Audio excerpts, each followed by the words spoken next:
Now or never. There's something almost magical about being on the water, absolutely transformational. This is the only sprint race that involves top-level Olympic athletes with serious prize money on the line. The elite athletes come from all over the world to race.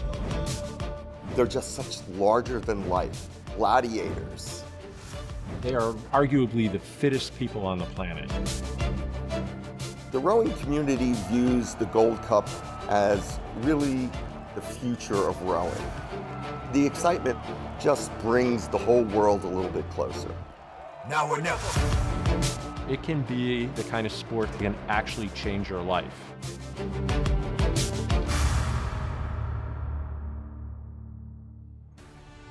From Camden, New Jersey, USA, welcome to the 2019 Gold Cup Sprints at Cooper River Park.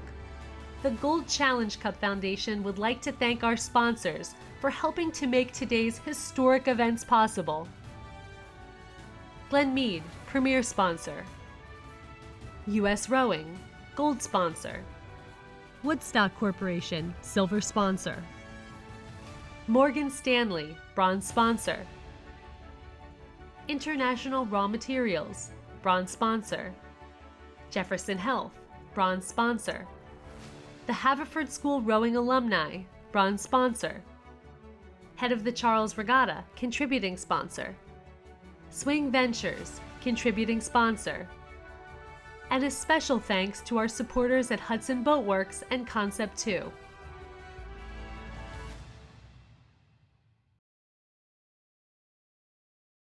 Hello, and welcome to the 2019 Gold Cup Sprints at Cooper River Park. We are coming to you live from the Camden County Boathouse in Camden, New Jersey. I'm your host, Jordan Irving, and I'm here with Gold Challenge Cup Foundation board members Elle Caroline and Jackie Castorino. Great to see you both. I think we're in for an exciting day of racing. The weather gods are smiling on us. Why don't you set the stage and tell us what we're about to see? Yeah, we have a full morning ahead of us, Jordan. We are kicking things off with the Hoffman Challenge, which is the boys and girls high school singles. We're following that up with the Blackwall Dueling mixed PR1 race. Then we're kicking into the final leg of the US Lotman Challenge. And then the grand finale is the Gold Cup Challenge race. Jackie, what do you think of this big schedule? I'm really excited. The schedule has expanded every year, and we're really excited to have the Hoffman Challenge for high schoolers this year and the Blackwall Dueling Challenge for our PR1 athletes. Yeah, so this is our first year in Camden. Jackie, how has it been so far this year with the setup and the scene this morning at the regatta? Everything has really been great. When I came this morning, I'm used to coming here as a coach or an athlete myself, and this is a fantastic setup. The tents everywhere, everyone is just in a great mood. The athletes are excited to be here. The facility couldn't get any better. I absolutely love coming over to the Cooper River. We have a fantastic course. The river is always fair, and we always have fantastic weather. Okay, so the name of the game today is all about sprints. They're fast, they're furious, and a lot of fun to watch. We've got the best single scullers from around the globe here to compete and show the world what elite level scullers are made of. Here's a look at what today's races are all about. The rowing community views the Gold Cup as really the future of rowing. What we're doing is we're putting a spotlight on sculling, as it should be. You look at the names on the Gold Cup, it's the history of the sport. And every great single sculler that ever rowed, his name's on the cup. They're the best in the world. And to win or to beat them, or to be in the same starting line with them is enough. This is the only sprint race that involves top-level Olympic athletes with serious prize money on the line, which is fun to see. For the athletes, it's a real kind of must-do event. Athletes around the world, even the top athletes, they have to live on $35,000 to $40,000 a year for all their expenses in order to pursue their dreams. And we're one of the few competitions where we offer prize money. The winner actually gets $15,000, second $7,500, third is $3,500, and fourth is $1,500. We also pay appearance fees, put athletes up for a week in a really nice hotel, and all their meals and incidentals are taken care of. So this became a real differentiator. And we were able to get Olympic and world champions really interested. I think it's very inspiring. We hope that the next Olympic champion is an 8-year-old or a 10-year-old or 12-year-old walking along the banks and going, I want to do that.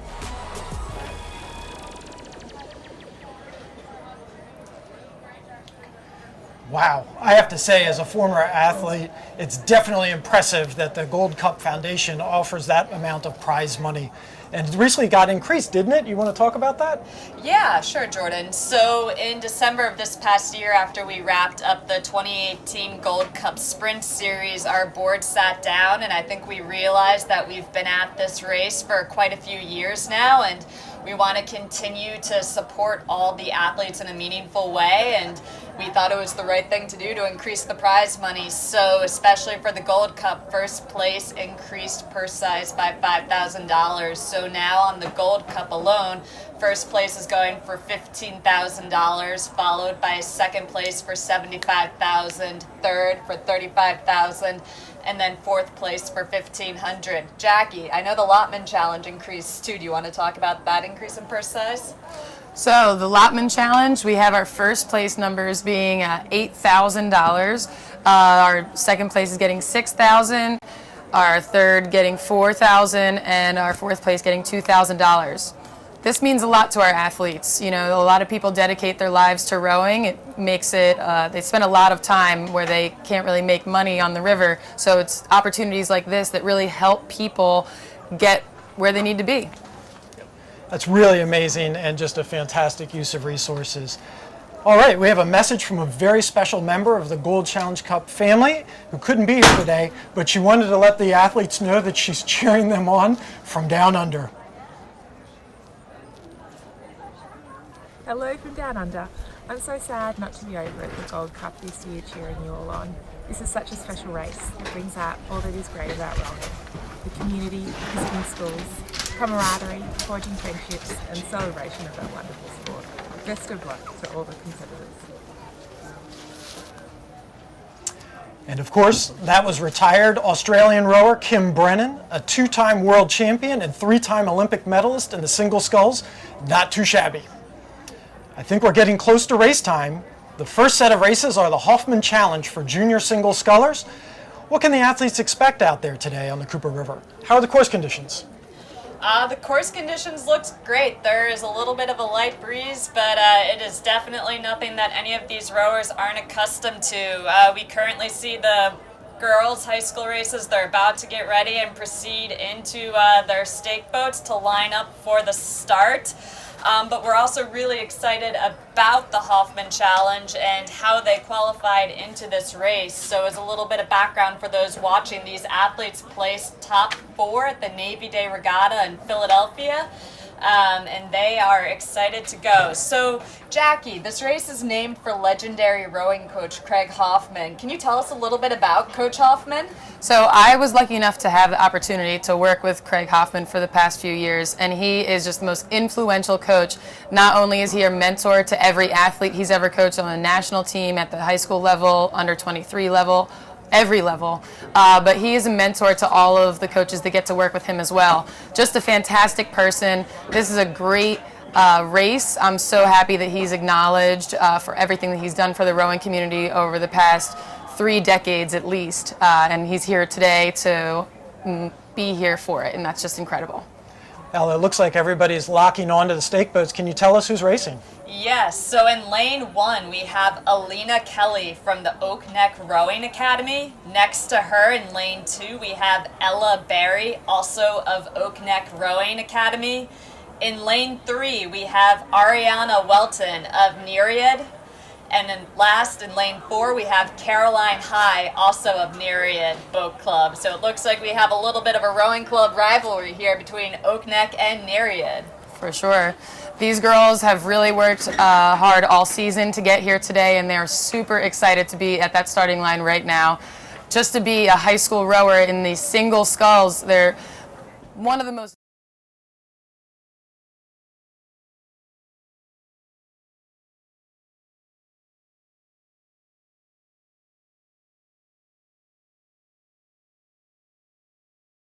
It's an amazing opportunity for these young athletes to see some of the international caliber scullers that are competing later, and that's something that they don't often get. Don't you think, Jackie? Yes, I think it's fantastic that they get to see people that they really do look up to. You know, rowing, as many athletics, it just requires so much hard work, so much time and dedication, not just from the athletes, but from the families as well. And for these young people to be able to converse and race on the same course as some of their idols is just amazing. All right, so again, talking about this race, and obviously its namesake, Craig Hoffman.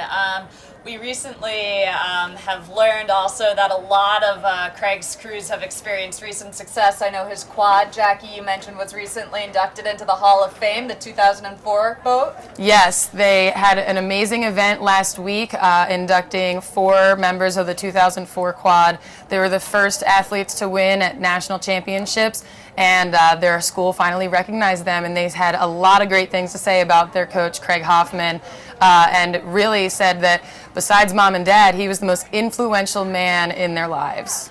I would believe that. Jordan, as a U.S. rowing national team athlete, how important is it to have a good coach in your corner? It's really imperative, I believe, to have somebody there. You spend a lot of time with your teammates. In some cases, you spend more time, certainly more intense time with your team than you do with your family. And if you have somebody really, I think, setting a good example, you're going to learn lessons on the river that really set you up for life. A lot of perseverance, really understanding that the things that you do, the preparation you put in, is what brings the result to you. Really, it may come down to a close finish, but it's often not just luck. Instead, it's the work, it's the kilometers that you've put in on the erg with your coach, hopefully setting the tone for you and pushing you in the right direction. It looks like we're a few minutes late here. The breeze has picked up a little bit, but nothing too substantial. But it now looks as though we're getting locked on, and the rowers look like they're ready to go. Oh, and there looks like we have some rowers going off the line. Looking nice and smooth right now. Looks like we are focusing on Caroline Hall, who looks like she's got a nice, strong start here, looking nice and composed. She just took a quick look over to see how she's holding up. But this is a much shorter course than these athletes are normally racing, so it's very difficult to pace yourself.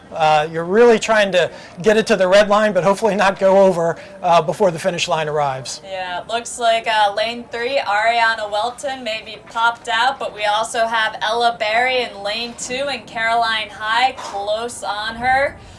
They're looking nice and strong. They probably are just settling into their race pace right now. Jackie, why don't you tell us what it's like transitioning from that start into this body of the race? So this is the really big push. When you're starting the race, you're going at 40 strokes a minute, and you're just trying to get the wheels turning, really getting the boat to pick up speed. And then there's this one point that you as an athlete have to be mature enough to say, I need to lengthen out. I cannot maintain this high rating, this really fast cadence throughout the entire race. So you have to lengthen out and have that really big leg push. Everyone dreads it, but once you get through it and you get that really nice pace, oh man, you can really get moving. Yeah, Ella Berry looks like she is moving through right now, maybe starting to get a little bit of separation from lanes 1, 3, and 4 right now. Looks like she might be coming up on getting some open water right here. Yeah, indeed. She's really stretching it out. Like Jackie said, looks like her base rhythm is really serving her well as we get a little bit of a headwind. Yeah.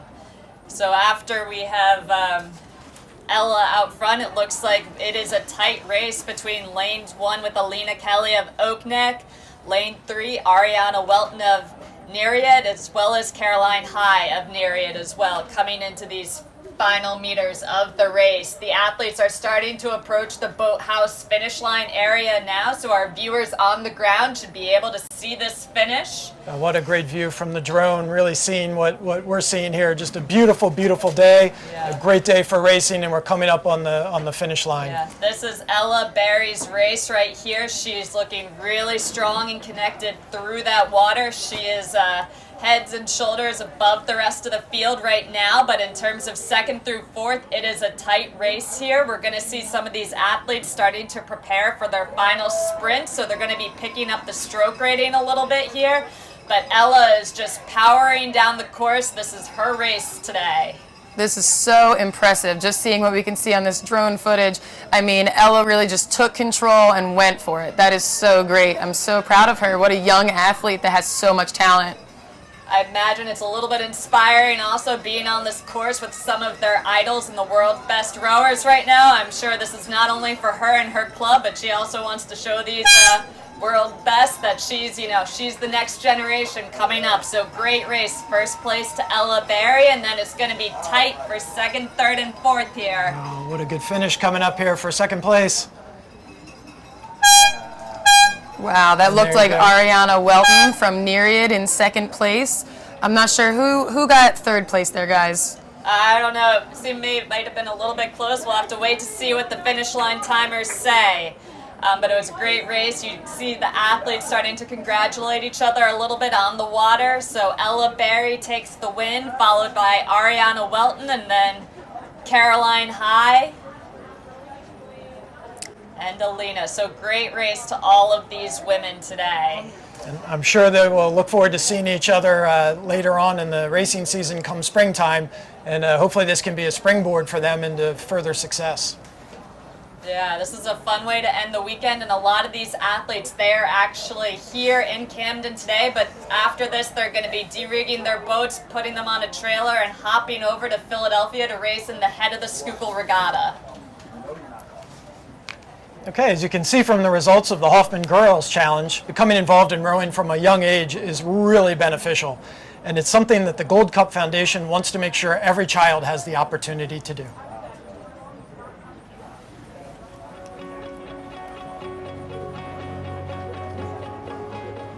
Everyone deserves the opportunity to row. Rowing is a wonderful community. It's a lifetime sport. If you're excited about it, you learn discipline, you learn to work with others. In team boats, rowing is the ultimate team sport, and it really can create tremendous opportunities for you. And one of the things that we really want to do is we want everybody to have that opportunity. The Gold Cup Foundation's mission is not only to celebrate international sculling, but a huge part is promoting youth development and youth access to sculling. For the last few years, we've worked with the St. James School in North Philadelphia, and it's been really rewarding. This is a school that many of the students who attend go there tuition free. And the 6th through 8th graders are from the Allegheny West portion of the city, which is typically described as an under-resourced area of the city. So these are students who normally would have no exposure to rowing. Olympic athletes go out into the community, they talk to kids, they get them involved on rowing machines. And again, the whole idea here is to try to spread the word that this is a great sport for anybody. It's great to see people that probably wouldn't get the opportunity usually to be able to have a crack at rowing, because I think it is a great sport. It was a good experience. Before I didn't like rowing, but now I actually enjoy it. That's the great thing about being an elite athlete, I guess, and an Olympian, is giving back to young kids and seeing the joy that they get from what we do. I think the best thing for kids, especially in middle school, is to see Olympians not as superheroes, but to see them as normal people who they can talk to and ask questions and realize that we're normal people who've worked hard to attain our goal. Mostly I would see some of them on TV, but this time I got to meet some of them and train with some of them and actually row with some of them. It was actually fun because we got to sit there and work extra hard. Do you want one more thing to work on? Yeah. I love the fact that the Gold Cup is a lot broader than just a rowing event. It manages to reach out into the community, which I think is hugely important. I think we're very hopeful for the future, and that we hope to expand to not only St. James, but maybe perhaps to a few other schools. We're a group of people who believe in paying it forward. And the opportunity to do that through this medium is a remarkable experience for everyone. I would say to the people who helped me is thank you for teaching me something new, and thanks for giving me their time and believing in me.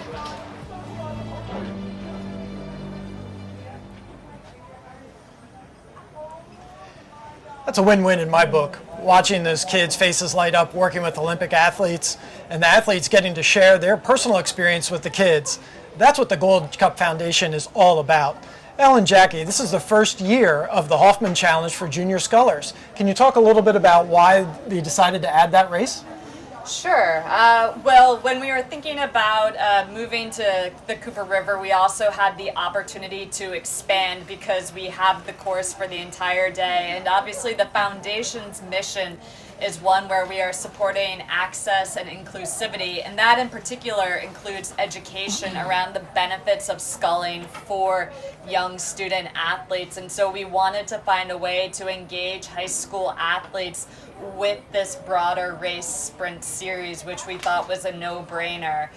So we're obviously excited about that. But if we look right now, it looks like the boys Hoffman Challenge race is starting to line up. It looks like they are beginning to get into their stake boats. So Jackie, why don't you tell us who the lineup is in the boys Hoffman Challenge race? All right, so in lane 1, we have Brett Bossy from Oak Neck Rowing Academy. We have Nicholas Aronow from Oak Neck as well.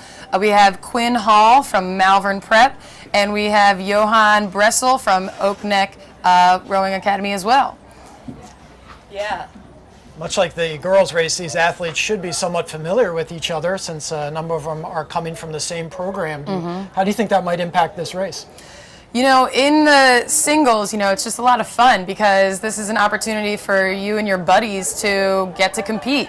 You know, you're used to kind of patting each other on the back and supporting each other in your team boats, but in the singles, it really is me against you. So let's see what we can do. So for those not familiar with the sport, it looks like as we're locking on, there's a person actually laying on a fixed boat who holds on to the shells. Can you talk about that process, Jackie? So that's called stake boat holding. We have volunteers at every race to kind of endure all the elements no matter what we're facing, whether it's raining, snowing, or one of the beautiful days like we have today. And we have them laying on the platform and holding on to the stern of the boat. That ensures that the bow markers of all of our boats are even before every race, and that's very important. You want to make sure that everyone is starting at the start line exactly. And I think Jackie just raised another point that we will make over and over, and that is the support that rowers rely on from volunteers and from family. As we know, this is not something where there's a lot of sponsorship, and it's difficult to be obviously a professional rower. So that's something, you know, you can't say thank you enough to all the folks that help the regattas throughout the year across the country come off so smoothly. Yeah, so it looks like these boys are still, you know, they're locked and loaded on the stake boat, but they're waiting for the calling instructions. You can see lane 1, Brett Bossy, he is continually trying to adjust his point, a little bit of this crosswind, so you'll see him kind of taking his blades and turning around to make sure that he has his best point and is shooting straight down his lane. And so that's, you know, another thing that these athletes are keeping focused, but also trying to judge and keep their boat ready so they can have the clean, fast start that they all want. Because I imagine in a short race like this, it's really important to be able to get off the line quick and clean. What do you guys think about that? Oh, definitely. You know, if you have that first stroke and it's a little wonky, you start to kind of question yourself. Can I get it back? Can I really stand up to my competitors after that one stroke? Now, we all know sitting here, it's just one stroke. Of course, you can get it back, but the tensions are so high when you're in that boat and you know the competition is right next to you and they're bringing everything they can too. Yeah, I think that's another underappreciated aspect of the sport, and that is the mental aspect of it.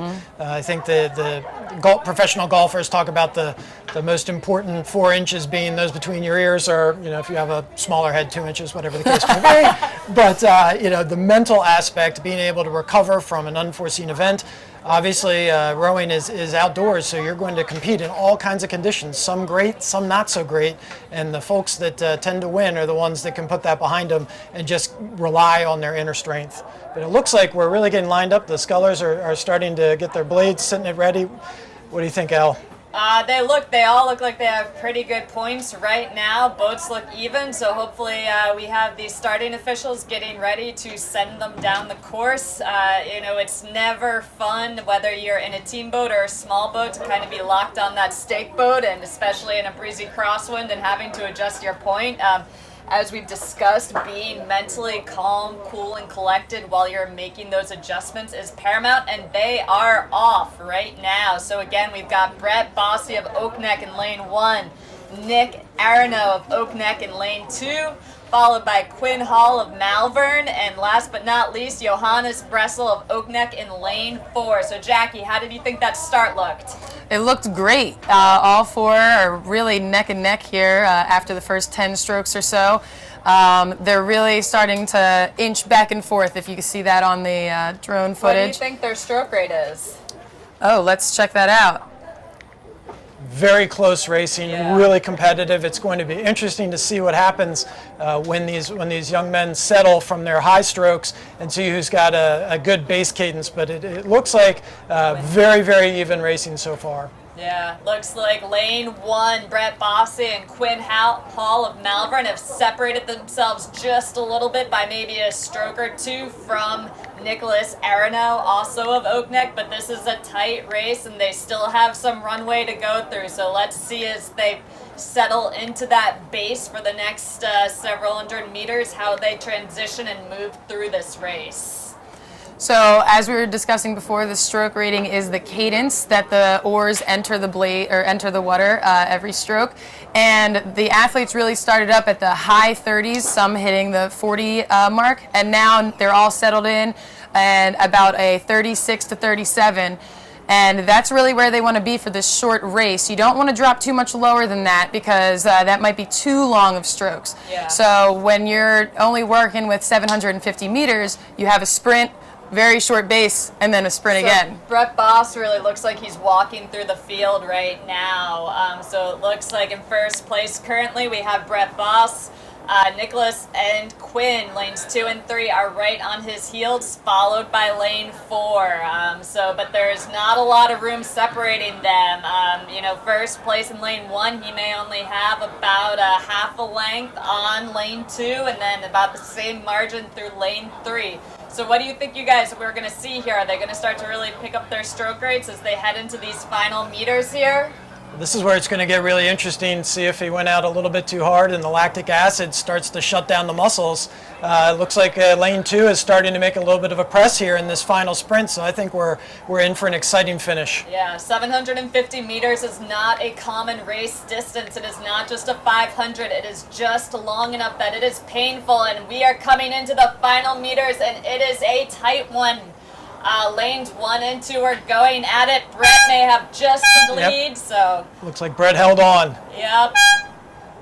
Wow, that was great. The stroke rating there at the end really did go over 40. We have a little bit of celebration here. That's fantastic. Obviously happy. Yeah. Again, we can underscore, I think, the excitement and the unique opportunity for these athletes not only to race amongst each other and really, show how they're looking heading into the end of their fall racing season, but also to be sharing this course with the world's best athletes. There's got to be a lot of energy and pride around that and being able to set the stage for the rest of the regatta. I think Brett's practicing for when he wins the World Championship. He's got that celebration locked down. Oh, yeah. So again, to wrap it up, we had Brett Boss of Oak Neck in first place, followed by Nicholas Arano. Third place, Quinn Howell of Malvern, and fourth, Johannes Bressel of Oak Neck.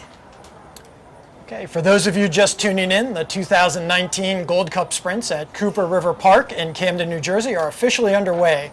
I'm your host, Jordan Irving, and I'm here with Gold Challenge Cup Foundation board members, Elle Caroline and Jackie Castorino. Welcome. We're really glad you can join us. We've just finished watching the Hoffman Challenge Junior Single Scullers, which was a really exciting race, very tight finish. Yeah, it was really exciting.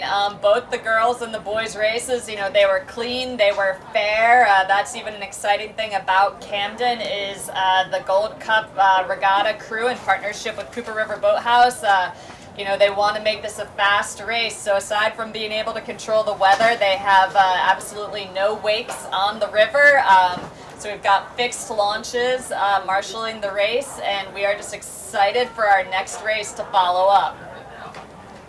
Okay, so this next race is a brand new addition this year to the Gold Cup. It's the Blackwall Dueling Challenge for the top adaptive single scullers in the United States. Let's take a look.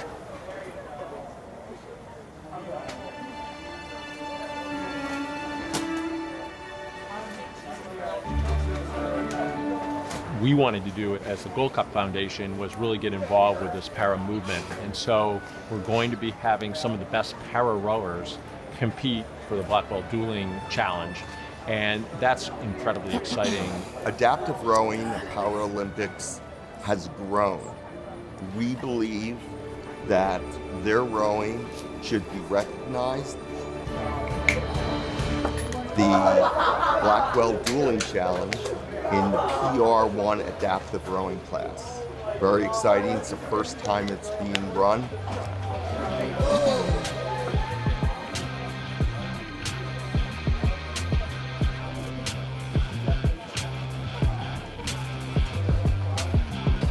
I think rowing in the United States at large has gotten behind the para team and sort of knows what para rowing is, and there's been a really conscious effort and an uptick in support and momentum to get us to Tokyo. You know, when you hear the stories behind some of these athletes, they're pretty magical. I became paralyzed in 2014, and I started following para sports once I became disabled. You really get an appreciation how impactful a sport can be on everybody. And again, it's going to introduce rowing to an even broader group of people, which we think is just so vital to the sport. I mean, I feel like para rowing in the U.S. has come a very long way. I mean, I feel like the U.S. rowing has done a great job sort of assessing what we needed to do to get better. We're very, very fortunate and just excited to have the Blackwall Dueling Challenge for the first time here today.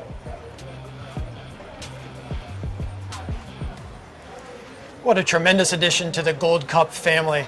Ellen, Jackie, can you tell us a little more about the gentleman for whom this race is named? Yeah, Jordan. So this race is named for Christopher Blackwall and Fred Dueling, who are both tremendous Philadelphia oarsmen. And Christopher Blackwall is very well known not only for his rowing prowess, but also for his contributions to the Philadelphia adaptive rowing community.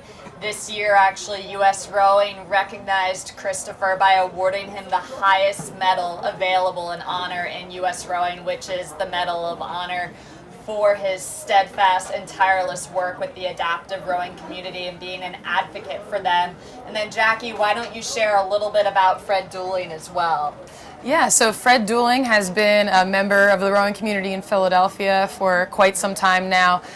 He was a championship lightweight rower for the long time himself, and now he is helping out at Marion Mercy. He unfortunately had an accident at the Boathouse Row, the iconic Boathouse Row of Philadelphia, and that is how he became paralyzed. But it didn't stop him from staying involved and being an extremely integral part of the rowing community. It's just an amazing story.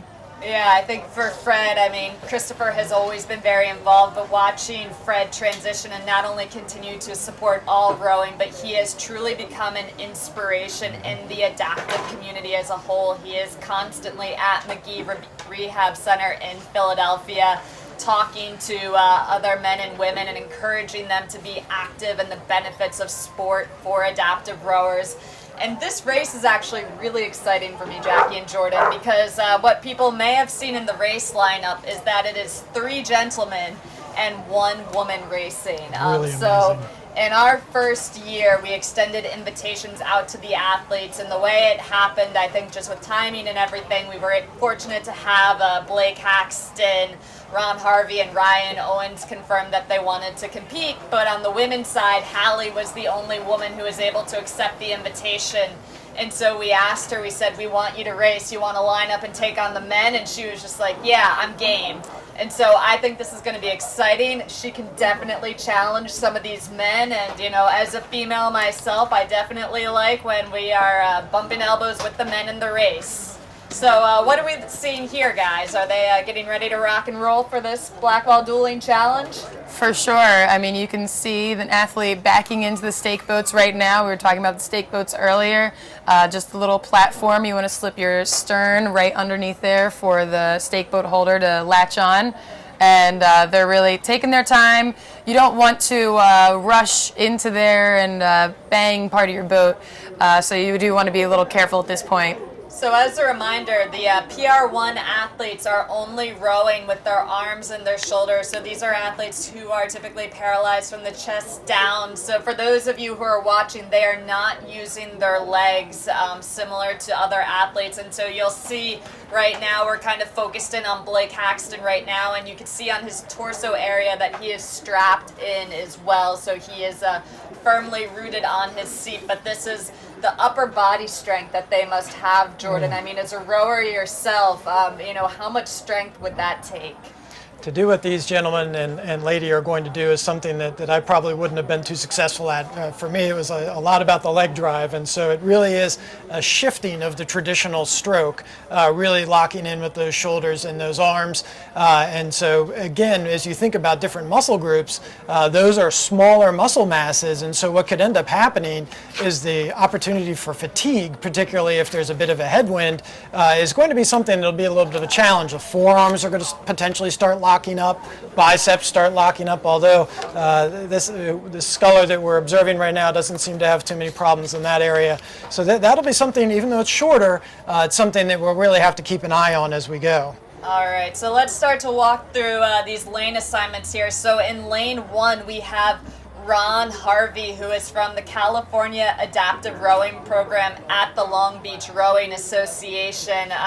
He is a 2-time Paralympian athlete where he finished in the 08 and 12 games, 8th and 5th respectively. In lane 2, who we are focused in on right now, and his trademark aviators, is Blake Haxton of the San Diego Rowing Club. He is also an Ohio native. I do know that, so I hope he also gets to check out the Ohio State football game later today. He is a Paralympian in the 2016 Olympics where he placed 5th, and I believe he did qualify his boat this summer for the Tokyo Olympics. In lane 3, we have Lady Luck. We have Hallie Smith of Community Rowing Inc. in Boston, Massachusetts, backing into her lane right now. Hallie represented the U.S. in both 2017 and 2018, and she is currently the world record holder for the PR1 women's in the indoor 2,000 meter race on the erg. Wow. So going into the pain cave, I think she is going to take on these men. And Ryan Owens is also from CRI up in Boston. Having spoken to him a few times myself, he is a Boston native. He's got that thick Boston accent, which is fun to talk to. But Ryan has only started rowing within the past year, and seeing his enthusiasm and just excitement about the rowing community has been really excited. So he was really pumped that he got to make the trip down to the Philly-Camden area and get ready for this race. So it looks like we've got these athletes locked into the stake boat. So what do you think we're going to see here today, guys? I don't know. I think we're going to see some pretty fast and furious starts. Maybe the stroke rating would be a lot higher just because we are cutting out that leg drive aspect. And everybody is lined up. We were just focused on Hallie as she backed into the stake boats. I mean, with these kind of statistics and being the reigning champ for the indoor 2K, I would probably take on these guys too. You know, she's ready. Yeah. So Jordan, this race, similar to the Lotman and the Gold Cup, they are going to be awarded cash purses. So in the first year, what are we looking at for prize money for these Blackwall Dueling athletes? Yeah, I think that's a fantastic point, El. The first place will be $5,000, second place will be $2,500, and third place will be $1,500, which is, I think, really, again, to underscore the importance of what the Gold Cup Foundation is doing here for these athletes. Jackie mentioned the fact that this is not a paying sport, and so any incremental income that these athletes can have to chase their dream, help pay rent, buy some groceries, is really worth its weight in gold. Yeah. So we are looking at these athletes. It looks like they are about to call the start soon. They have their points aligned. Blades are currently flat on the water, but it looks like they're starting to square them and bury the blades so they can get ready to leverage off of that start. So these athletes right now, I have to imagine they are trying to really calm themselves, take some deep breaths, get that focus, and just kind of go into that tunnel vision so they can execute their race. So as a reminder, we've got in lane 1, Ron Harvey, lane 2, Blake Haxton, lane 3, Hallie Smith, and lane 4, Ryan Owens. And it looks like the headwind is picked up a little, as you can see from our amazing drone coverage. The waves are going into our athletes from the front. That's why we call it a headwind. So that'll make things a little bit slower for them, but at the same time, it's nothing that they can't overcome. Yeah, and I think what's also interesting pointing out, talk about a true growth mindset and embracing the sport. This is Ryan Owens, again, first year racing, so I am almost positive this is his first time doing a start off a stake boat, and I'm sure Jackie and Jordan, you can relate, but as a coxswain, even myself, so I didn't even have to worry about rowing, it was nerve-wracking getting lined up. And these athletes are off right now. So looking nice and strong. They're really pushing back into that headwind here. We're focused in on Ryan Owens right now. Nice long strokes here. Really even racing so far. What kind of a stroke rate are we getting here, Jackie? So it looked like Ryan was a little bit lower. He was at about a 34. Hallie over here is up at a 39. Wow. So very quick off the start.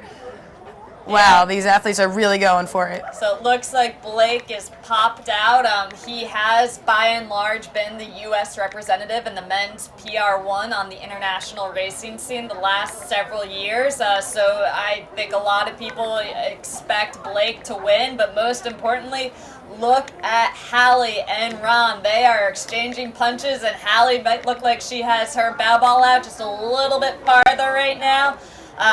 Jordan, how would you feel if we were racing down and you looked aside and saw me going stroke for stroke with you right now? What would be going through your head? I would remember that in this case that you're the reigning world champion in terms of the indoor, and I wouldn't feel too badly about it. There's no shame in that. Yeah. But unfortunately, it looks like Hallie just had a little bit of a bobble and went off course, which might cost her a little bit of time. But look at Blake. His race pedigree, I think, is really coming through here. Comfortable at that starting line and really starting to just power away. Really impressive to see. Nice smooth strokes. He's got his blades painted with the United States national team color. You can see beautiful shot here from the banks. Yeah. So this looks like it is Blake Haxton's day, and then you can see that Ron and Hallie are following close behind. And then in fourth place, we have Ryan Owens, the rookie, coming in. This has got to be pretty extraordinary in your first year that you get to compete in a race of this size and importance. So I think he is really excited to be here and is learning a lot. You can see from the drone coverage, we have a little bit of spacing out here. Blake, again, nice, smooth rhythm and cadence. Now we're focusing in on Ron Harvey, who truly is a veteran of this sport. His tenure and experience cannot be discounted, and you can just see the composure and focus on his face here. And then in third place, we have Hallie Smith. So again, with Ron and that composure, he's just been working through the course. And we've got Hallie really digging in deep here. Yeah, she's really going for it. Yeah, you can see the effort on her face. I'm just so impressed with the run of the boat. These athletes are only giving us the top of their stroke, just arms and body, and the boat is just running along really well. It looks beautiful. I'm really impressed. Jackie, I bet as a high school coach you could you want to take some of these athletes and show them how these Blackwall Dueling competitors right here are getting good run and rhythm. Right. That is something not to be discounted here. And here we've got Ryan Owens out in lane 4. Yep, it's right about this point in the race where you start to question why you started rowing to begin with. It's the hardest part. It is so exhausting, but as soon as you cross that finish line, you are reminded of why you started. It is just so fulfilling. Yeah, that's really a great point. The adrenaline that you have that really kicks up at the starting line will carry you a good way into the race. All right, we're coming into the home stretch here. Hopefully we can start to hear some cheering and some cowbells going for Blake Haxton right now. There goes Blake. Looks like he's going to finish this off in style. Yeah. Oh, yeah. This is Blake's day. That has to be really nice for him, making the trip out to Philadelphia and Camden for this. And here he is, just about to cross the finish. Yeah. Well rowed, Blake. Wow. Congratulations to Blake. And in second place, it looks like we are going to be having Ron Harvey, the veteran from the California Adaptive Rowing Program. Just looking nice and smooth, bringing it in nice and consistent. That is what just years of experience and understanding what a race looks like is all about. And Hallie Smith is picking it up. You can see that she is really, pushing and going for this. This is probably a great and unique race experience for her, getting to go against the guys and get this type of competition and drive. She is looking great in her final few strokes here. I have a feeling she'll want to rerun this one against the gentleman again. I think that bobble that she had earlier on in the race really took her out of her rhythm, but I think if without that bobble, it would have been much tighter between Hallie and Ron. Yeah. And what these athletes have put together today is just overwhelming. It's so inspiring, to see people come out and do a sport that notoriously is leg drive, and they aren't afraid to get out there and do what they need to do and compete just like anybody else. So inspiring. Yeah. So let's even talk about Ryan Owens. He's maybe got 50 to 100 meters left right now. So this is someone who has only started rowing within the past year, and I know he mentioned that he was up at on the Charles River doing a head race style race there, and so this is his first sprint race. What do you guys think about that, about just starting out and going big and accepting a challenge like this? Do you think you would be ready to take the stage that soon? I think that's pretty gutsy and really exciting to see him rise up to this race and do so well. Yeah. I would like to lie to you and say that I would be ready for the challenge as well, but in my first year, I don't know if I would be ready for it. I'm just inspired by the challenges these people take. It's so incredible. Yeah. Yeah, and I think that's a great point too, El, going from a longer distance head style race, which for those outside the rowing community means that it's a 3-mile race, and going now to this sprint of 750 meters is really just a very different mindset and very different in terms of taxing on the body. Yeah, so, and again, the Blackwall Dueling, this is the first year of the race, and as a reminder, all of these races are run under the umbrella of the Gold Challenge Cup Foundation, which has its mission of not only providing education to youth about sculling, but also access and inclusion. So it was really important that we focus on all rowing, which definitely includes the adaptive single sculling community, which is this PR1 race. So we were so excited to have these athletes accept our invitation and join us in this first year. I'm sure many of the Gold Cup board members are going to look forward to catching up with these athletes and getting their thoughts post-race. Welcome back. We are here live at the Camden County Boathouse in Camden, New Jersey. This is the 2019 Gold Cup Sprints at Cooper River Park. Once again, I'm your host, Jordan Irving, and I'm here with Gold Challenge Cup Foundation board members, Elle Carolyn and Jackie Castorino. At this point, we're halfway through the races, so we've still got a lot of exciting racing coming up. And next, we've got the best single scullers in the country competing in the U.S. Lotman Challenge.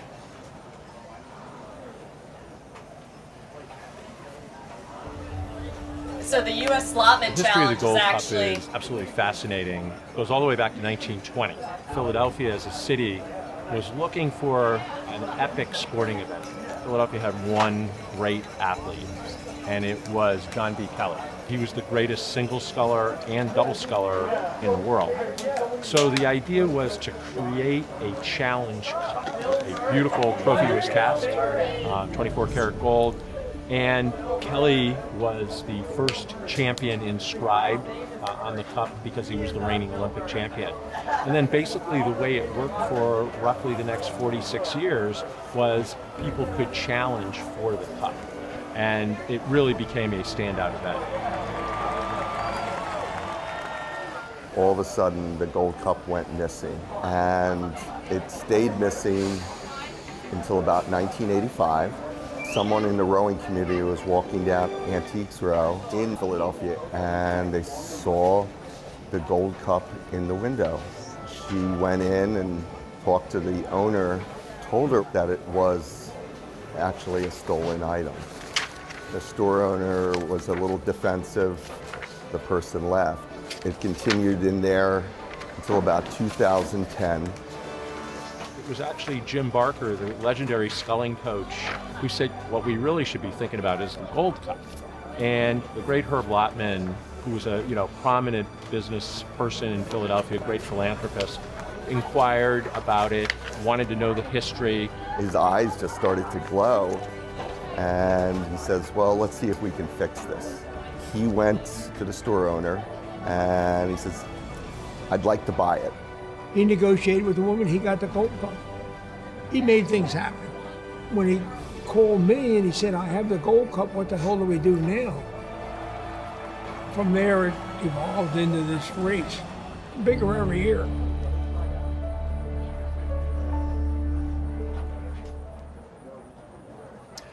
Herb Lotman really was a visionary to track that cup down and set the stage for one of the country and world's premier single sculling events.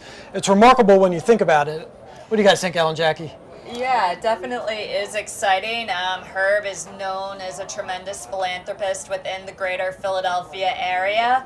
And so it was wonderful that he brought back the Gold Challenge Cup, but most importantly, we wanted to honor Herb and name a race after him, which is how we came to the U.S. Lottman Challenge, which is our current race that is getting ready to be set up. What's exciting about this race is that this is actually the final of a 3-race series. And so this is a points-based challenge. So the first leg was over 2,000 meters through U.S. rowing trials races. From there, in an initial pool of athletes, they went and raced this past weekend up at the Head of the Charles in Boston, Massachusetts, which is a 4.8 kilometer race. And again, from there, we took the top 4 male and female athletes who are down here right now, and they are racing. And what's exciting is, again, this is a points-based race. So who you see win today may not be the overall winner of the race. We'll have to do some quick math and points tallying at the end. But I think what really makes that exciting is you obviously want to be scoring as high as you can at each leg, so it's important that you show up and race to the best of your ability through all 3 distances. So it really is identifying the best all-around athletes. Jackie, it looks like we've got the women backing in. Who do we have in this race? All right, so in lane 1, we have Miss Madden from Cambridge Boat Club. We have in lane 2, Kara Kohler from the U.S. Rowing Training Center. Lane 3, we have Jenny Stone. She's from Cambridge Boat Club as well. And lane 4, we have Miss Feely from Craftsbury Sculling Center. Okay, so it looks like in lanes 1 and 3 from Cambridge Boat Club in Boston, we have training teammates. They also raced in the double together at Worlds this summer, Cecily Madden and Jevy Stone. So that is a really great race. They are broken out of their double and they get to go against each other. And then again, as Jackie just mentioned, in lane 2, we have Kara Kohler, who represented the U.S. this past summer in the single and was on the podium, a bronze medalist. And then in lane 4, we have Mickey Feely of Craftsbury as well. So this is going to be a tight race. Right now with the points, Kara and Jevy are currently tied for first, followed closely by Cecily and Mickey. And speaking with these athletes beforehand, I think Jevy told me that they need to be really watching out for Cecily because she does have a sprint and she's got an engine. So what do you guys think this is going to be like coming from Head of the Charles and now getting ready to do a 750-meter sprint race? It's not really expected in your training plan, to be going for something that takes quite some time. 4.8 thousand meters is just a lot. And now we're going to 750 is just totally different type of training in order to do that. Well, and also somewhere in the back of these athletes' minds is actually the prize money that's here, which again is really a difference maker here for the Gold Challenge Cup. Elle, can you talk about what the amounts are for each place? Yeah, so for the Lotman Challenge, first place is awarded $8,000, second place has $6,000, third place $4,000, and fourth place $2,000. And what's really important, a lot of the rowers, it's not like a professional sport where they are getting big sponsorships. This money means a lot, and these races are off. We've got the Lotman women going into this headwind right now. It looks like Jevy Stowe may have a little bit of an edge out of the block, but she is being chased closely in lane 1 by her clubmate and teammate Cecily Madden and Kara Kohler in lane 2. It's important to note actually that Kara Kohler is going to be racing in both the Lotman Challenge and the Gold Cup Challenge, so she is getting 2 trips down the course, and she is powering through this.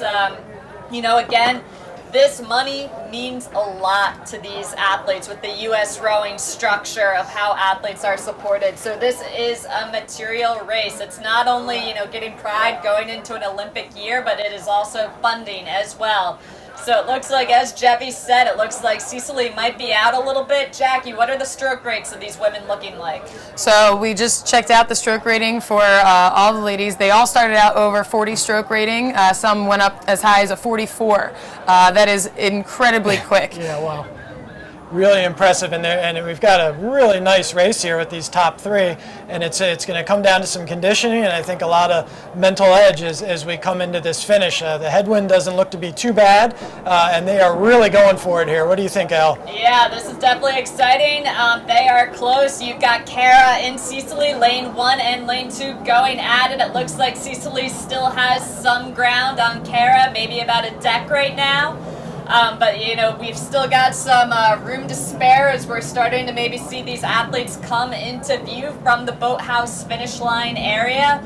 But they are just, you can see they're leaning back into that headwind, trying to get some extra length here on their strokes. Wow, looks like Kara's making a move here. Yep. Nah, the drone was teasing us. It is going tight, you know, and it looks like Jevy is starting to walk back. She's maybe a length behind from these women, but she is slowly crawling back. She definitely is a middle thousand racer, really strong. So as we're coming past the 500 meters, you're going to see her strength come into play right now. But Cecily, you know, this is her first year racing at the senior level, and she is going well. You can see she's really picking up the stroke rating compared to Kara and Jevy right now. She is winding up her rate and going into that sprint where Kara is staying really long and just cranking on her oars right here. They're just coming into view here, and this is going to be an Looks amazing like Kara finish. is pushed out. Yeah, Kara looks like she's come through. Composure, just really long. That's really nice. Oh, fantastic racing, fantastic racing. There it is, it was Kara. Kara followed by Cecily, followed by Jevy, and then Mickey Feely rounding it out in 4th. So that's really exciting. I'm sure Kara is excited to get that win here. Now, you know, she's got to catch her breath. She's got to paddle back up. She's got to spin and get ready for the Gold Cup races. So that's got to be, you know, a nice warm-up, and she, you know, gets a nice trip down the course. For sure, and you'd know that, I mean, those races were just so much closer together than our previous races. That's really the difference between the training of our national team athletes and the training of some of our high school athletes or even Paralympics. You know, these women they train hard and they train often. It's great. Yeah, I think that's one of the aspects of the sport that, again, is potentially underappreciated, is for each stroke that you actually take on the race course, you're taking hundreds in practice, and you're not racing anybody. Often it's just you out there against the river to some degree, and really the whole idea is to make it so that there's as little conscious thought as possible occurring when you're actually in the race, that your body just knows what it needs to do, and there are only a few cues that you have to pick up on, and I think we really saw that, Jackie, here with these elite level athletes. Right, and with the stroke ratings even mid-race there, no one even went below a 38. Incredible. Ever. That is crazy. Incredible. I can't believe these women have the stamina. Yeah. So you almost just start and don't settle? Not at all. They just went for it, and that is just a really impressive race that just went by. Yeah, I think it really is. It becomes something where you trust in your training. You know that your cardiovascular fitness is there, and that's something that it's always really nice to rely on. And to some degree, as Elle mentioned, for Jevi, who definitely has a really strong engine for the middle of the race. Let's not forget she was an Olympic medalist in 2016. Right. Some of these shorter sprints are a little tougher. But up next, it's the men's turn. We've got the U.S. Lotman Challenge men's race. I can't wait to see these guys in action. Yeah, this is definitely very exciting. It's important to note that this is actually a 5-boat race, and that is due in large part to, again, the points format of the Lotman Challenge. And we had a tie for 4th place, so we invited all 5. We added a lane for those athletes, but also all week I've had the good fun of being able to hang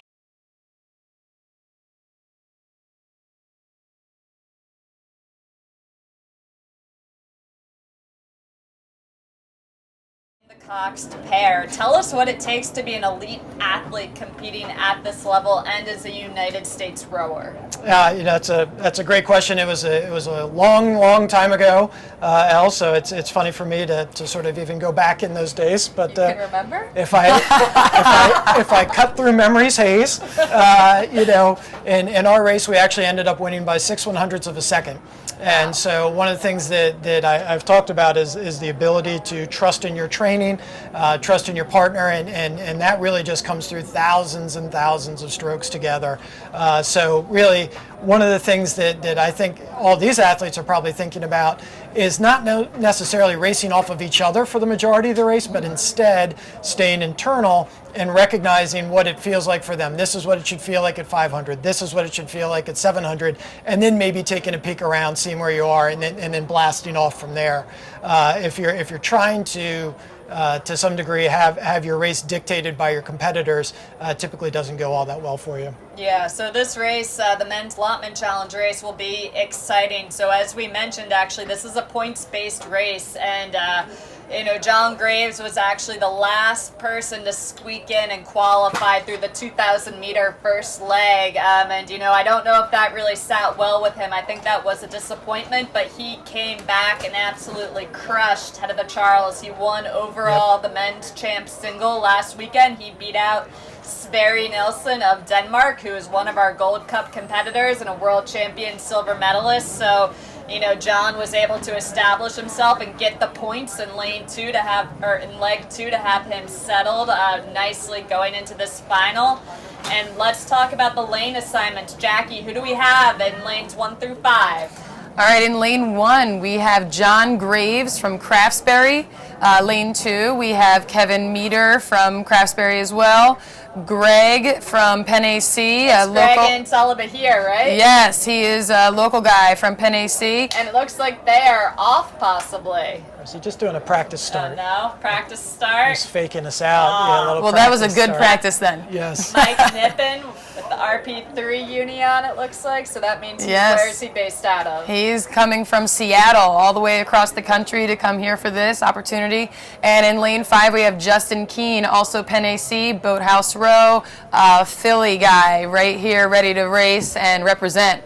So what's exciting even about all of these guys, so Kevin represented in the single this summer, but for John, Greg, Mike, and Justin, they all trained out of Penn AC this summer and were either in the quad or the doubles together. So, Jordan, how is that even after training so intensely in those team boats all summer to then have the opportunity to get out in the single and beat up on each other a little bit? That's when it gets to be a lot of fun. You can guarantee there's been a lot of chatter in the locker room, shall we say, before they get ready to go out.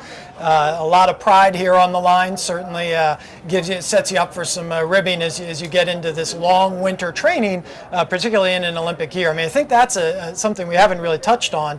Right now is really sort of the springboard into the training for the upcoming Olympics in Tokyo. The wintertime, it's starting to get dark. It's obviously going to start getting cold. The training moves indoors, and that's really when it becomes a little bit of a mental grind. So a positive result here can be something that potentially could really leapfrog these athletes forward from the mental aspect of their training. Yeah, I mean, when we're training in the winter, it's pretty funny because with the high school athletes, you're not really allowed to be on the water after a certain point in November because of different standards and rules that we have. But these athletes that train year-round, they can go on the water any time of year as long as it's not frozen over. And these athletes are dedicated enough that they would probably trade in an indoor workout for going out on the water and getting ready and gearing up for those Olympics. Yeah, that's a great point, Jackie. We would often be out if the ice was only a quarter-inch thick and it wasn't going to actually harm the shell. We'd be out there rowing, and sometimes you'd actually have ice forming on your jacket because of water getting splashed on you. Obviously, as Elle kindly pointed out in my later years here, I'm starting to feel in my hands I get cold a lot faster, which is sort of I guess a reminder of back in those days you didn't wear gloves, just stick your hands in the water to be able to hold on to the wooden handle a little bit better. Probably not the brightest move in the world, but at the time it made sense. So Jordan, I think traditionally, especially with the U.S. men's rowing program, you often see that they do not race as much sometimes as international crews. But if you think about it with the Lotman Challenge as well, you know, they got to race each other through the 2K race. They all raced at Head of the Charles. They're here in this final 750 sprint leg, and then I actually believe in the next week or two they have the fall speed order. So do you think there is a benefit to having the U.S. men actually racing more and getting some of that race experience? It's an interesting philosophical question. There are some in the community that kind of like to keep the speed hidden a little bit and believe that just intra-squad rivalry gives you that kind of race experience. But at the same time, there's nothing like actual pressure of a true race where it's not just a practice situation. So I think that there is an edge, and particularly within the sculling community, you get to see where you stack up. As you can see, it goes without saying, I'll be the master of the obvious today. If you're in a single scull, it's an individual against the elements, and really it's internal motivation. So anytime you get a chance to line up against somebody else, see where you stack up, maybe you draw a little extra inspiration there. So I really think that having a more built out racing schedule will be a great benefit for these individuals. Yeah. So it looks like we have these athletes that are probably in the next few minutes going to be called and asked back into their stay boats. The referees here have been extraordinary in allowing nice, healthy windows and allowing the athletes to get practice starts off the line. They want this to be a fair race. They want the athletes, again, to be warmed up. This is a short sprint race. It is 750 meters, so this is not a race that you want to go into like a little bit cold and saving energy. I imagine you want to be pretty loose if you're going to be going that hard for 750 meters, right? Definitely. I think that a lot of coaches you'll hear talking about second winds in any endurance sport, whether it be running, swimming, or rowing. And you can't really hit that second wind in such a short window of 750 meters. So you want to make sure you're so warm before the race starts that you do kind of hit that little extra bump in the middle of your race or, beginning or end. So these men are lined up. Again, we have John Graves in lane 1 from Craftsbury Sculling Center. Lane 2, Kevin Meador, again from Craftsbury. Lane 3, Greg and Salavahir of Penn AC. Lane 4, Mike Nippen of the Seattle Rowing Center. And in lane 5, Justin Keene of Penn AC. These guys look like they are getting their points. Their blades are currently flat on the water, so they're not quite hearing the officials calling for the start line, but it looks like they are about to get locked and loaded and bury the blades and get off. And this is a familiar course to all of these gentlemen. This river is often used for a lot of elite rowing events, whether it be nationals or things to get to nationals. And so they definitely, even earlier today, some of the athletes were asking me, where is the starting line and finish line? They're used to rowing here at different length races.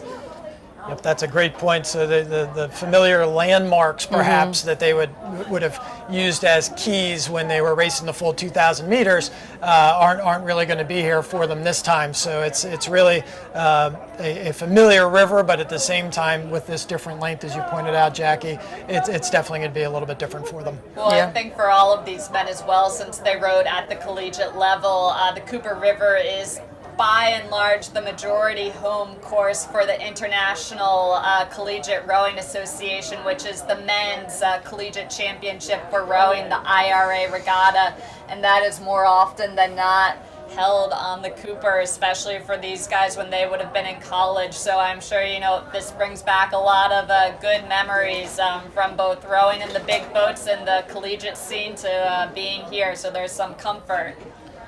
So it looks like the men are getting ready and their starting marshals are giving final instructions. You can see everyone sitting at the catch, blades buried, ready to go when it's called. We see lane 5 making a little bit of an adjustment here, just double checking, making sure everything is just right. I'll be really curious to see what the stroke rates are here from these athletes.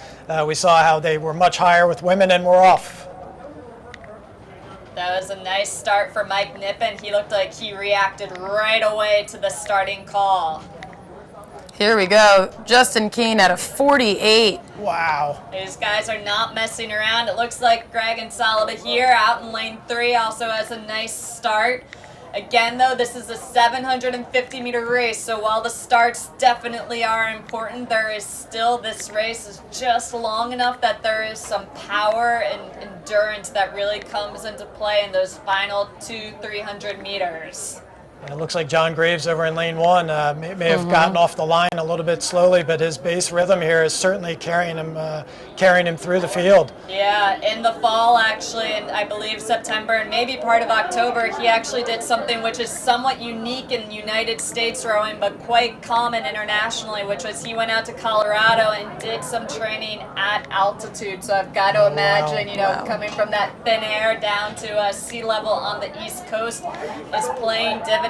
We saw that last week at Head of the Charles, and it looks like he is out to prove a point here. Yeah, he's really looking strong here. What are you seeing, Jackie? I'm seeing everyone at a really high rating still. I think we're going to expect to see everyone staying around that 39-40 stroke rating, as we did with the ladies. And these guys are really starting to make their push. We see lane 1 really making the move. That's John Graves. Yeah. Wow. John Graves, and then it looks like Mike Nippen, who is out in the Seattle Rowing Center. He is in second, but then you've got the some of the Penn AC guys following in close pursuit. So right now it's John Graves in lane 1, Mike Nippen in lane 4 in second, followed by Justin Keene in lane 5, and then it looks like Kevin Meter and Greg in lane 2 and 3. They are fighting it out for 4th and 5th here. Tell you what, looks like Mike Nippen wants to make this race a little bit closer. It's a game challenge he's putting on here for John Graves over in lane 1. It's when you have 2 lanes separating, and we'll see how aware John is of that challenge coming in. Yeah, I think John is sending a message. He has spoken. He was not happy with his performance earlier in the spring at the 2,000-meter qualifying legs, and he is definitely sending a message. He has put in a lot of work this fall. He is not messing around as he prepares for the Tokyo Olympiad up in 2020. So it looks like we are finishing up here. It is a close race between John and Mike right now. This is Wow, this is going to be amazing. John looks like he is pulling away by about a deck. Yep. And Mike, there we go. And here nice comes race. Nice Followed in race. 5th by Greg. So again, John Graves taking the win, followed by Mike Nippen in second. We'll wait for our official times. Kevin Meador third from Craftsbury. Justin Keene in 4th, and followed by 5th place, Greg and Salaba here. You can tell by the bodies slumped over the oars that even though it was only 750 meters, that was a full measure effort. They really, I'm sure, went into some oxygen debt. Perhaps the extra red blood cells that John got from his time up there at altitude helped him come through this. But wow, really impressive effort from these gentlemen. Yeah, these guys are looking really fit. So that was some exciting racing to watch. It'll be interesting to see, and maybe if we can at some point probably get some of those final points tallies for these Lottman Challenge athletes so we could determine who the overall winners are, since again this was a 3-leg race.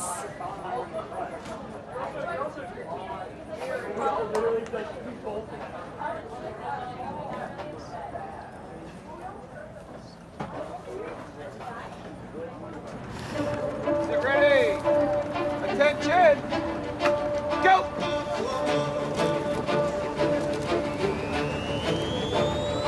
Now or never. There's something almost magical about being on the water, absolutely transformational. This is the only sprint race that involves top-level Olympic athletes with serious prize money on the line. The elite athletes come from all over the world to race. They're just such larger-than-life gladiators. They are arguably the fittest people on the planet. The rowing community views the Gold Cup as really the future of rowing. The excitement just brings the whole world a little bit closer. Now or never. It can be the kind of sport that can actually change your life.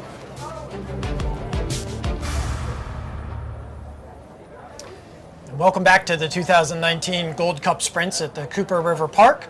For those of you just joining us, I'm Jordan Irving, and I'm joined by Gold Cup Challenge Cup Foundation members Al Carolan and Jackie Castorina. Today we are live from the Camden County Boathouse here in Camden, New Jersey. It's a beautiful day and we are coming up on our final races. It is time for the Gold Cup Challenge. Yeah, so this is really exciting. We've had a great morning of racing with the High School Hoffman Challenge, the PR1 Adaptive Blackwall Dueling Challenge, and we just had the Lotman Challenge races conclude. And so now we have, the big grand finale, which is why we're here with that rich history that you all just saw, where we are inviting the best athletes from around the world. And gosh, Jackie, this has to be so exciting for the viewers who are here, because this is pretty much a sneak peek of Tokyo next summer, right? Exactly. That's really, these athletes are the top athletes around the world, and they're here today in Camden, New Jersey, and we're really going to get, exactly like you said, that sneak peek of what they have right now. So here's a fun fact. The traditional single scull race is 2,000 meters, but today it's actually 750 meters. The Gold Cup officials made the decision to shorten this race to have it be a little bit more competitive and a little bit more exciting, not only for the athletes in their racing, but also for us watching on the banks. So that's really something we're trying to do, broaden the audience for rowing. The first time we had the Gold Cup in Philadelphia, it was 2,000 meters. It's a long race, and the spectators only get to see the last 300-400 meters. Rowing is not a good spectator sport. That's why the Gold Cup was shortened. The Gold Cup races are 750 meters, and that puts everybody in the game. It's just an exciting race to watch. It has turned out to be a great decision, and you get to see the entire race. And so it's really become much more spectator-friendly. Rowing Magazine, which is, really the media persona of the sport, they named the event the best event of the year one year. One of our goals here was to really broaden the appeal of rowing, and especially sculling. And by having a race like this where everybody can sort of see the whole thing and see what great athletes these folks are, I think it's very inspiring. This decision has really paid off well. Jackie, can you talk a little bit about how shortening the race has helped to broaden rowing's appeal? Right, so rowing as a spectator sport can be difficult over the course of 2,000 meters. That's over a mile long. So usually people station themselves at different integral parts of the race to see what's happening. But when you have 750 meters, you can stand at the finish line and really see what's going on at the start line and throughout the entire race. It really makes it an exciting thing for the people on the banks. Yeah, so actually our original honorary chairman, Sir Stephen Redgrave, and for those of you who don't know, he is a living legend. He is from Great Britain and is a 5-time consecutive Olympic gold medalist. Let that sink in. He actually was the one who suggested to us that we go to this shorter course sprint format, to not only for the athletes, because it is a new challenge for the athletes, but again, as Jackie and Jordan mentioned, for the viewers as well, because this is not a lot of runway, so this guarantees a short, exciting, and more importantly, a close race. And I've had the good fun of being able to be with these Gold Cup athletes all week. The foundation flies them in and sets them up and has them training together in Philadelphia for the week leading up to the race. And this is something that they have spent a lot of time talking about, is how this race is different than a 2,000 meter race. the way you approach it is going to be different. They were not sharing too many of their tactics with each other. Obviously, they didn't want to give it away, but they are all trying to wrap their heads around how to handle this different length race and what we have. And so to talk a little bit about the competitors for this year, I'm pretty confident that we have our fastest group to date. And for the men's race, we have in lane 1, Sverre Nelson of Denmark. He was second place, so silver medalist at this past summer's World Championships. In lane 2, we have Mindaugas Griškonis of Lithuania. He was 4th at Worlds this past summer, but of the group, he is the most consistent athlete, I would say, for at least the past 2 Olympic cycles. Every single championship race he has been in, he has been in the A final. So he is consistently ranked as the top 6 man in the world. So that consistency for such a long time cannot be underscored. In lane 3, we have Kjetil Borch of Norway, who has had his name on the Gold Cup before. He has won the Gold Cup multiple times, and he is a current bronze medalist from this past summer's World Championships. And in lane 4, we have Robbie Manson of New Zealand. He is coming in as the defending Gold Cup champion, and he is also the world record holder over 2,000 meters on the water. And he is someone who, if he is rowing below a 44, that would be a surprise. Robbie winds up the race and will just motor down this race course. So Jordan, being on this level and lining up against an international field, what do you think is going through their minds aside from that $15,000 prize? I got to believe that that's a big part of what they're thinking about. But one of the things that really is amazing to me is if you think about the race at the World Championships this summer, it was probably one of the most fantastic races I've ever seen in any discipline at the rowing level. There was less than half a second between first and second, and I think back to third it was only 1 second, and that's over a full 2,000 meters. So these athletes are really dialed in with their training plans. It's going to be really impressive to see what they can do here over this 750 meters. And I think that, to your point, Elle, with Robbie, who had a bit of an off season, this is a bit of a chance for him to have some redemption. So right now they're probably, these are all very experienced athletes. They're definitely, I'm sure, taking a few deep breaths just to settle the mind. They've got a race plan that they want to go out there and execute, take a look around probably after the first 30, 40 strokes, see where they stand, and then get ready to go. What would you be advising them, Jackie? I mean, at this point, this is where the coaching stops. This is the point where the athletes really need to take it into their own hands. As an overwhelming coach, I think I like to be at the start line sometimes with my bike and be ready to go, be within eye shot and wave and just say, do all the exhale, inhale, and just gear up. Be ready for that first stroke to be on point, and if it's not, then you need to make the second one perfect. That's really it. I'm not sure if this is a little gamesmanship from Kjetil here, but the other 3 scullers are all locked in, and he's out there taking his time. So who knows? Maybe trying to rattle some folks. It looks like he dropped something out of his boat, but we'll see. Should be interesting. Yeah, Kjetil has, separated himself as a little bit of the jokester of the group this year. It's really great to see the camaraderie of these athletes who are typically doing their training, obviously in singles, so alone, but how they come together as a group for the week.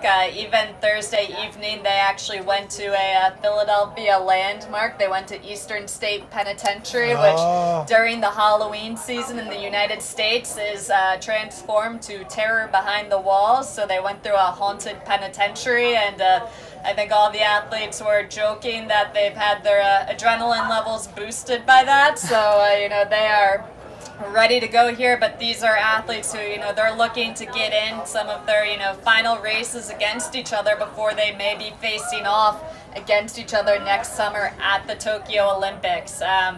The New Zealand coach for Robbie Manson and Emma Twigg has actually been in Philadelphia with us all week, and so it's been interesting getting an elite coach's perspective on this race, and I think everyone is a little curious about who could take it.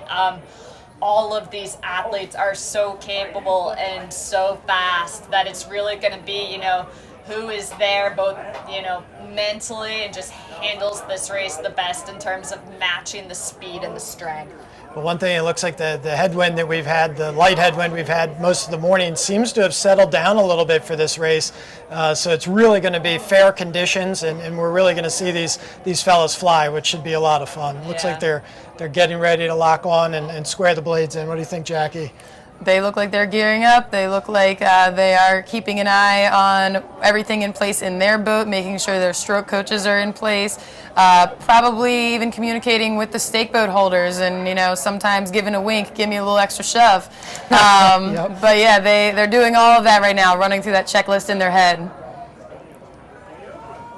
Yeah, so I think a lot of people here are going to be in for a real treat. This is going to be a fast race. Compared to previous years when the Gold Cup is hosted, it's after the World Championships, so some of them have taken a little bit of a pause from training and are getting their fitness back. But since this is a pre-Olympic year, these athletes are all tremendously fit, and these guys are off. Look at those clean starts, guys. They're picking those boats out of the water. Wow, Shettle with a really fast start there. He really was ready to go. Yeah, but Sperry is not too far behind. Those two take some time training with each other, so they know what to expect. They were doing some practice starts with each other during training yesterday, so they are out neck and neck right now, and Robbie and Mindaugas are right with them.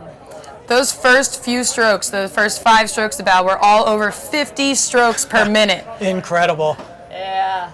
Incredible strength to be able to do that, and by really getting on the oars that strong that early, potentially could put these guys into a little bit of oxygen debt. That might be a little factor as we get going, but so far, as predicted, the rates are not settling, and they just continue to hammer away. This is great racing. Well, look how connected Sverre is right now, and just how well that he is moving that boat. I mean, all of these athletes. Jordan, what do you look at? How can you tell that these are the world's best when you see how their hulls are moving through the water? It's really about a lack of check, and that means stopping the boat, Elle. So if you look, it's really pushing on from the finish and just having forward motion the entire time with very little stoppage as you bring your body back into the stern.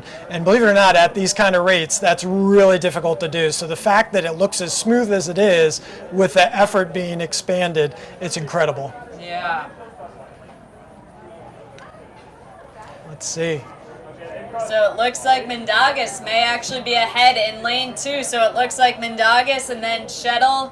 Sverre is in lane 1 and 3rd place. It's actually tied right with Robbie Manson of New Zealand. Maybe Robbie's a little far back, but as we promised, this is a connected race. There is no safe, comfortable lead right now, and they are all aware of that and how important each stroke is, getting that connection. Wow, this is incredible. Just as you were talking, Elle, it looks like they all 3 came level. What's it look like from a stroke rate standpoint, Jackie? So right now, everyone is well above 40. We're looking at the 42, 43 range. Coming up on the finish. We're coming into the finish. This is going to be Shettle close. May have a little bit, but his training partner Sverre is not giving him too much yardage. But it looks like Shettle may want to have his name back on that trophy again. But is he going to defend? Here Oh, it's going to be close. Oh, he did it. Oh my God! Wow. Sverre, then Mindaugas, and then Robbie Manson. Wow, great race. Great race. What a treat.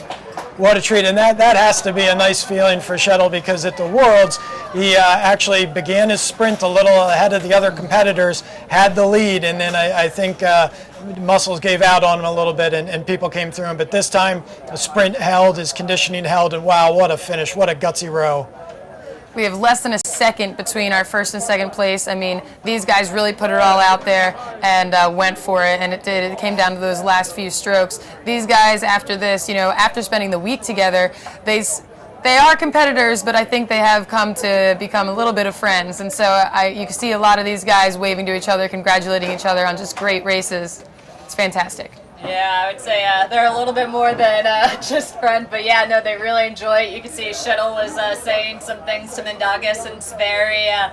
looking over and chatting, so I'm sure they were talking about that finish, and you could also tell these guys looked like they put in a good effort. You could kind of see them grimacing and dealing with all of that lactic acid in their muscles. Jordan, how does that feel coming off of a big sprint like that? Yeah, that's for those who haven't experienced it, it is a unique feeling when your mind says go and your body says and it really is. It's not a lack of training. It's simply that what we're talking about is when your body goes into oxygen debt.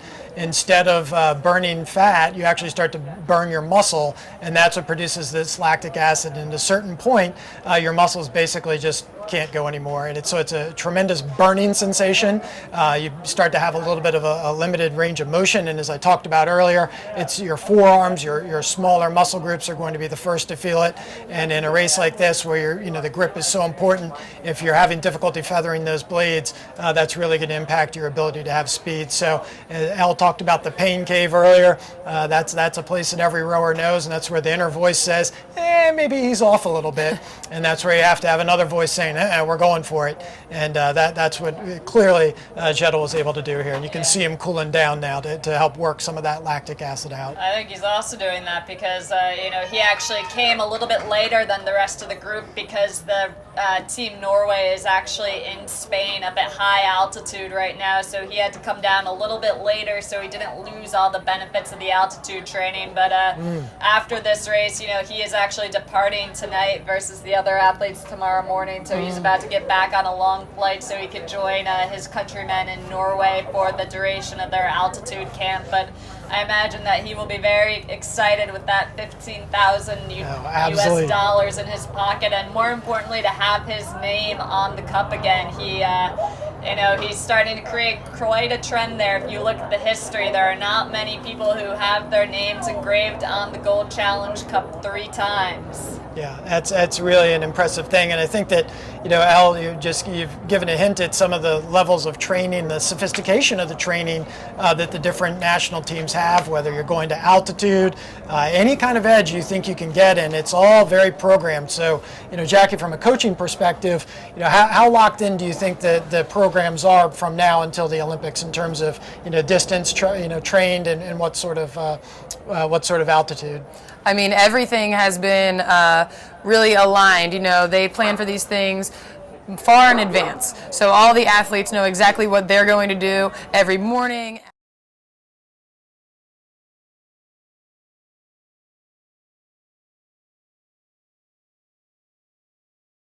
Everyone is trying it, everyone is doing it, and it's really been a great advantage for a lot of athletes. For sure. Al, can you talk a little bit about the week that you had with these athletes and the different activities? Yeah, so majority of the athletes arrived on Monday. Some of them actually were coming down from Head of the Charles in Boston. I believe Emma, Kara, and Sverre all raced at Head of the Charles. And then, aside from doing their rowing workouts with each other, the foundation, they went to visit St. James School, which we discussed earlier, which is a school that the Gold Cup has a youth rowing program with. And so the athletes got to learn about the mission of the school, their work in the Ridge Allegheny hunting part of North Philadelphia.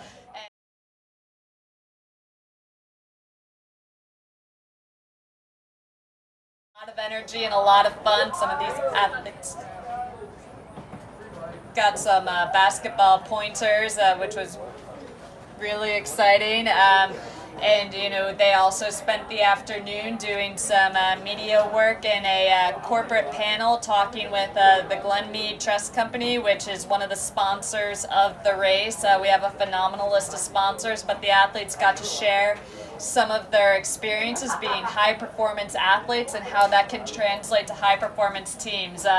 We did a workout Wednesday morning, the November Project, which is all about free fitness at the Rocky Steps. So the athletes were put through a barn burner century workout, which Involved a lot of trips up the Rocky Steps, and also, as Mindaugas is showing here, some photos with Rocky, one of our most famous Philadelphia residents, fictional or real. So, you know, it was a really good time. But, you know, the grand finale of today, we have the Women's Gold Cup race, which is going to be quite exciting. Again, I think this is going to be like the men's race where, you know, everyone is very fit, very keen on winning, but you know, this is definitely an exciting lineup.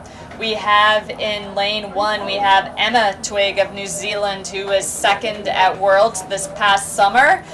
We should also note that she came out of retirement only about this time last year, actually, so the fact that she resumed training full time and then was back on the podium is no small feat.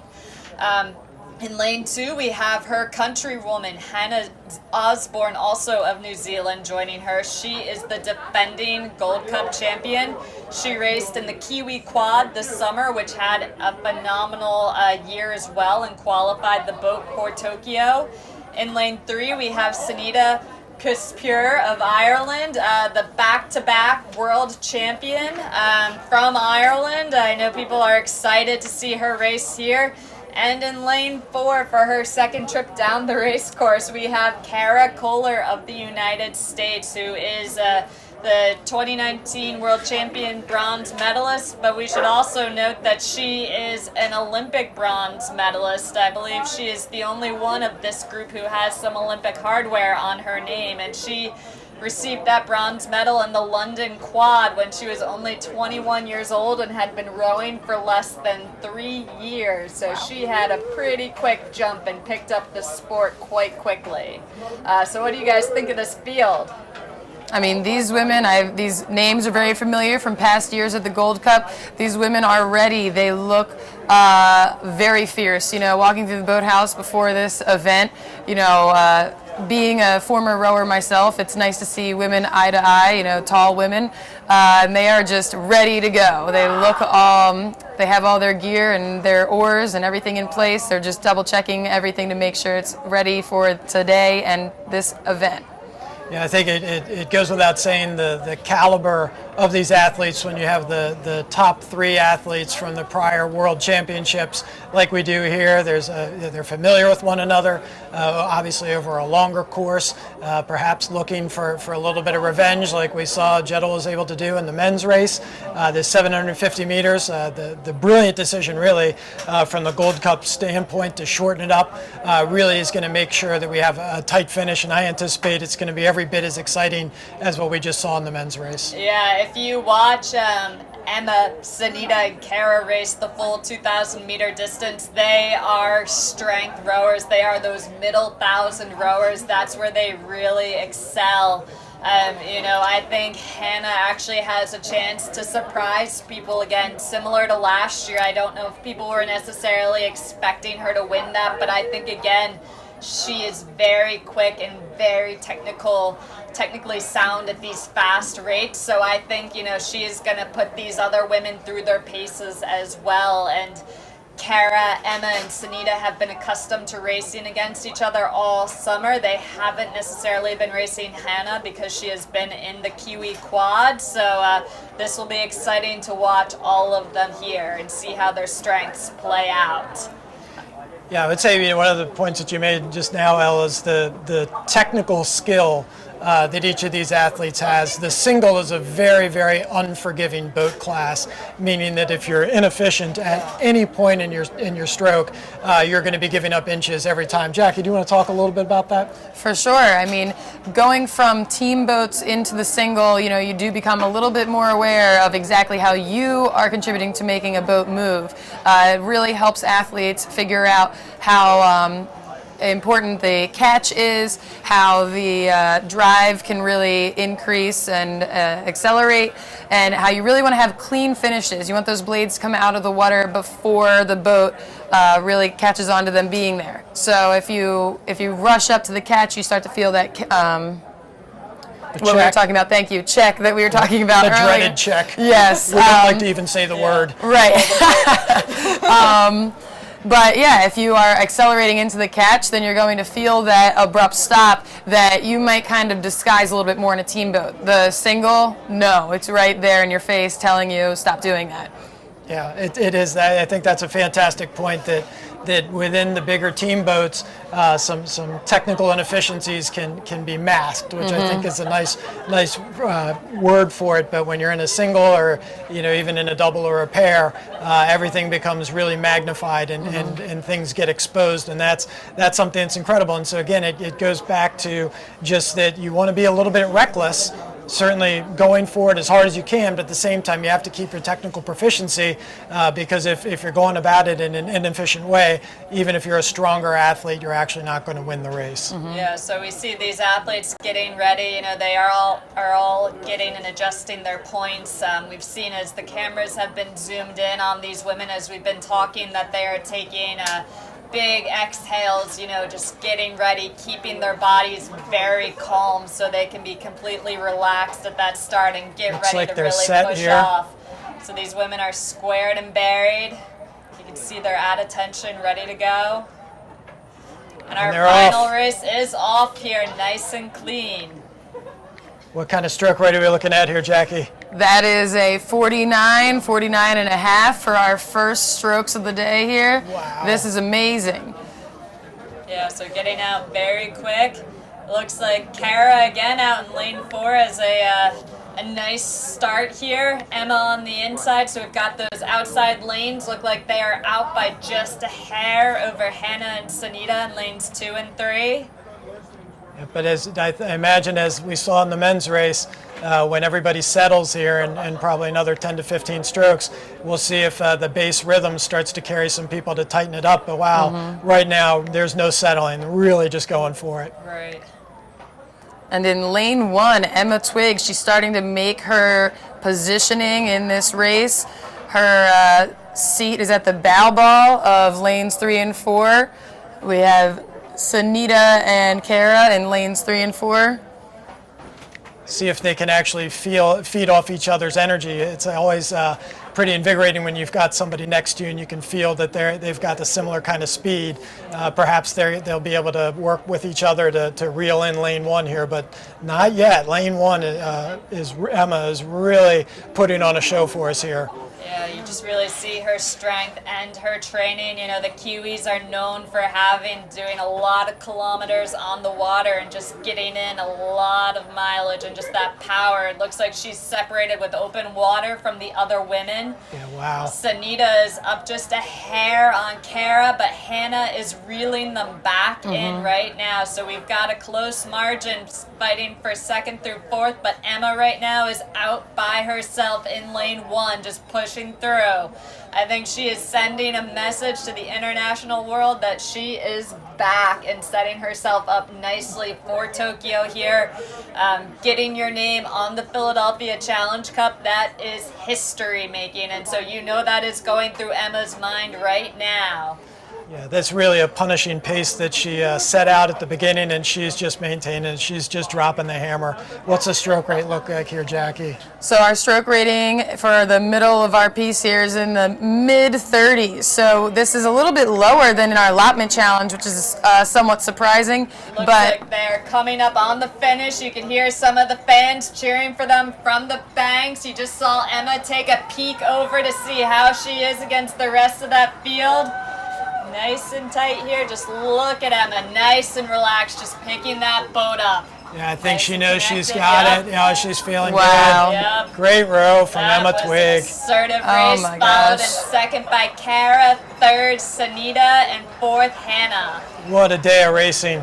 And remember, Kara just raced about 20 minutes ago. She really turned around from the Lotman challenge that she won and went right back up to the starting line and now just got 2nd. This is just amazing. Yeah, that's got to really be pretty confidence building for her as she starts to build into the Tokyo training. That's got to be confidence building, and if you think about it, she's also bringing home a nice payday by being able to take home both purses in the Lotman challenge and the Gold Cup. So she has to, that's going to mean a lot for her in terms of training and travel budgets as they head into the Olympic year. So, and, you know, Kara actually trained at the U.S. Rowing Training Center in Princeton, New Jersey. So in a way, you know, she's in her home state right now. So, you know, she's doing New Jersey proud today. But look at Emma. There's the champion stretching out and cooling down after a dominant race.